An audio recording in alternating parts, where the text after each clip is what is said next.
And my father had witnessed a lot of people actually just being killed. So he was affected by this. He was affected by the fact that he could never convince anybody to leave, and that he was a survivor, nobody else, not his brother, who was better than him. How could he survive if brothers didn't survive? Uh, he just didn't think he was as worthy as some of the other people in his family. Couldn't understand it, felt very guilty about it. How could he survive and not his sisters, who were so beautiful and so generous and so good? And here he is. And it's something he never came to terms with, at least while I was growing up.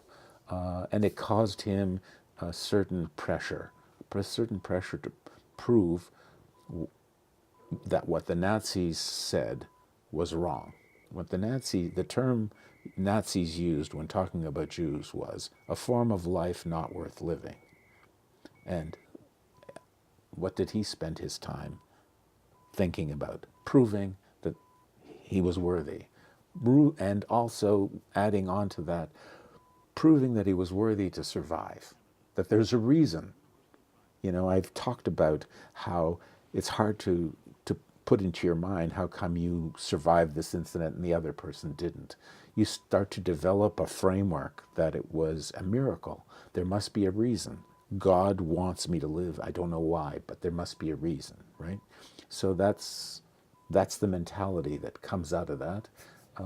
And it affected certainly the way my father viewed the world. So he felt a little bit of extra pressure to succeed, and he didn't. He was a bad businessman. He had no concept of how business worked in Canada, in downtown Toronto, where you're not part of a community of 30,000 people who are all connected. You're not part of a city where the Jews interact with the Poles and everybody knows the degree to which they can trust each other. You're in a Anglo-Saxon city where people don't interact that way.